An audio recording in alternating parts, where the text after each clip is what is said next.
आप सभी विद्यार्थियों को हमारे गुरु ज्ञान मंदिर यूट्यूब चैनल पर स्वागत है। आज मैं आप लोगों के लिए एक संस्कृत का महत्वपूर्ण क्लास लेकर आया हूँ। यानी संस्कृत के धातु, यानी संस्कृत की धातु का यदि आप लोगों को ज्ञान होगा तो आप कोई भी हिंदी से संस्कृत में अनुवाद करने और संस्कृत को समझने में आपको बहुत ही सहायता होगा। हमने आपको पिछले वीडियो में धातु के रूप कैसे चलते हैं, यानी धातु रूप कैसे चलते हैं, यानी प्रश्नमदयी पद धातु के दसों लकार और आत्मनेय पद के धातु के दसों लकार के बारे में बताया है कि इन धातुओं के रूप कैसे चलते हैं। आज मैं आप लोगों को कुछ प्रमुख धातुओं का ज्ञान करवाने के लिए महत्वपूर्ण क्लास लेकर आए हैं, ताकि आप लोग को धातुओं का ज्ञान, यानी जिसे क्रिया कहते हैं, यानी क्रियाएं जैसे लिखना, पढ़ना, बोलना, उठना, बैठना, दौड़ना, भागना, ये सब क्रियाएं हैं। इन्हीं को संस्कृत में धातु कहते हैं। तो उन्हें संस्कृत में क्या कहते हैं, इसी पर आधारित वीडियो लेकर मैं आया हूँ।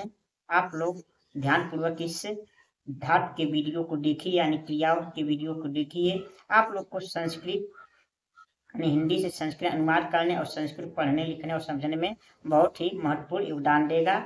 यदि आप लोगों को हमारी ये वीडियो पसंद आए तो लाइक, शेयर और कमेंट अवश्य कीजिएगा। और आप लोग से प्रार्थना है कि आप लोग हमारे गुरु ज्ञान मंदिर यूट्यूब चैनल से अधिक संख्या में जुड़िए और हमारा सहयोग दीजिए।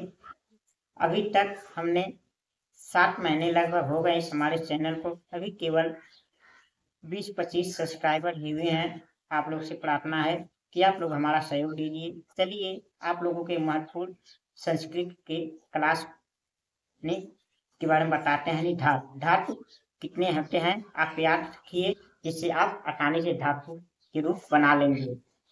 देखिए, संस्कृत के मुख्य धातुओं का ज्ञान, यानी संस्कृत के मुख्य धातुओं का ज्ञान होना चाहिए संस्कृत पढ़ने, लिखने, समझने के लिए।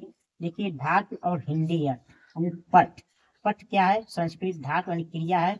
हिंदी में क्या होता है, पढ़ना। पठ माने पढ़ना। लिख यानी लिख, संस्कृत यानी धातु है, लिख माने लिखना। यच्छ, यच्छ माने देना। अस माने होना। याच, याच माने मांगना। नी माने ले जाना। दृश्य यानी पश्च, पश्च माने देखना। तिष्ठ या आस्था, ये दोनों रूप चलते हैं धातु रूप में। इसका मतलब स्थापित करना होता है। कट, कट माने मत कहना, किसी को कुछ कहना बस संस्कृत में कट लगेगा, कट माने कहना। देखिए, यानी धातु और हिंदी अर्थ यानी दा यानी ददा माने देना। ददाती, ददती, ददंती रूप चलता है ऐसे। वस माने वसना, यानी कहीं वास करना, निवास करना। वस माने वसना। वद, वद माने बोलना। जब कहीं बोलना हो तो वद लगता है संस्कृत में। वदत, वदत, उदत, उदत, उदंती रूप चलता है। भू, भू माने भाव यानी होना। पा, पा माने पी यानी पीना। जी माने जीतना। घ्रा, घ्रा या जिग में सूंघना, कि सूंघने के लिए घ्रा का धातु का प्रयोग होता है। पट, पट माने गिरना। अद माने भोजन करना। अब हम अगले धातुओं को देखते हैं। यानी धातु हिंदी अर्थ हन। हन मतलब मारना होता है। संस्कृत में हन धातु यानी हन क्रिया में मारना होता है। विद यानी विद माने जानना होता है, विद्वानी से बनता है। विद माने जानना होता है। या माने जाना होता है, या संस्कृत का एक धातु है। या माने हिंदी में जाना होता है। रुड, रुड माने रोना होता है। रुड एक धातु है यानी क्रिया है। रुड माने रोना होता है। जागरी, जागरी एक धातु यानी क्रिया है। जागरी माने जागना होता है। ई संस्कृत का एक धातु है। ई माने आना होता है। सी संस्कृत एक धातु है। सी माने सोना होता है। आस माने आस एक धातु है। संकास माने बैठना होता है। द्वेष, द्वेष माने एक धातु है। द्वेष माने द्वेष करना होता है। देखिए, अगला धातु यानी संस्कृत की अगली धातु क्या है, धातु यानी हिंदी अर्थ यानी ब्रू, ब्रू माने बोलना होता है। ब्रू एक धातु है। दूह माने दुहना होता है, गाय और भैंस धोना होता है। तो दूह माने धोना होता है, क्योंकि हमारे संस्कृत में पहले गाय बहुत रखी जाती थी, इसलिए उन्हें दूहने का प्रयोग करने के लिए दूह धातु का प्रयोग किया जाता था। हु माने हवन करना, क्योंकि हमारे संस्कृत यानी हमारी भारतीय संस्कृति में शुरू से हवन होता रहा है, तो हवन करने के लिए संस्कृत हु कहा गया। भी माने डरना, यानी भी एक धातु है संस्कृत में, उसका मतलब हिंदी में डरना होता है। ड्यू माने क्रीड़ा करना। शिव माने सिलना। नृत्य माने नाचना। जन माने जन्म लेना, उत्पन्न होना। सम माने शांत होना। सो माने नाश करना। अब चलते हैं हम अपने अगले धातुओं को देखते हैं। धातु हिंदी यानी नस माने क्या होता है, नाश करना। शु माने स्नान करना। संस्कृत में एक धातु होता है शु माने स्नान करना। श्रु माने छुड़ना। आय माने प्राप्त करना। टुड माने पीड़ा देना। अस्प्री माने छूना। इस माने इच्छा करना। प्रच माने पूछना।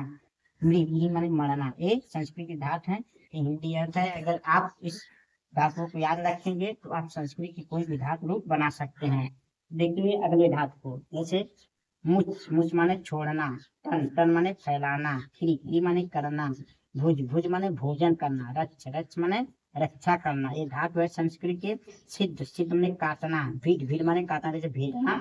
अनिश्चित और भीड़ दोनों मन में हिंदी में अर्थ होता है काटना। क्री माने खरीदना, कोई चीज खरीदा धातु होता है। ज्ञा माने जानना। ज्ञान माने जानना, विरुद्ध ज्ञात करना। पू माने पवित्र करना। अब चलते हैं अपने अगले धातु को देखते हैं, संस्कृत अगले धातु को। ये धातु अगर आप लोग याद रखेंगे तो आप लोग को संस्कृत का धातु रूप बनाने में और संस्कृत अनुवाद करने में बहुत सी सहायता होगा। चलिए देखते हैं अगले धातु को। तो देखते हैं अगला धातु क्या है। धातु हिंदी है चुर माने चुराना होता है। चिंत माने चिंता करना होता है। शक माने सकना होता है। गम माने जाना होता है। दृश्य माने ले जाना या देखना दोनों होता है। देखिए अगला धातु त्यज माने छोड़ना यानी त्यागना होता है। विष माने बरसना होता है। गर्ज माने गर्जना होता है। उपविश माने बैठना होता है। पच माने पकाना होता है। धाव माने दौड़ना होता है। ये हमारे संस्कृत के कुछ मुख्य धातुएं हैं। यदि आप इतने धातुओं को याद कर लिए तो आप धातु रूप बनाकर, क्योंकि मैंने धातु रूप बनाने के लिए पिछले वीडियो में आप लोग को नियम बताया है और धातु के दसों लकार में कैसे धातु के रूप बनते हैं वो बताया है। आप इतने अगर धातुओं को याद कर लिए तो संस्कृत आपको बहुत ही आसानी से पढ़ना लिखना समझना आ जाएगा और आप हिंदी से संस्कृत अनुवाद या संस्कृत हिंदी अनुवाद बड़े ही आसानी से कर लेंगे। यदि आप लोगों को हमारी ये संस्कृत की धातु की वीडियो पसंद आए तो आप लोग से प्रार्थना है आप लोग हमारे वीडियो पर एक सभी लाइक शेयर और कमेंट करके बताइए और हमारे गुरु ज्ञान मंदिर यूट्यूब चैनल से जुड़कर अपना प्रेम भरा सहयोग दीजिए। आप लोगों का अगले वीडियो के लिए बहुत बहुत धन्यवाद।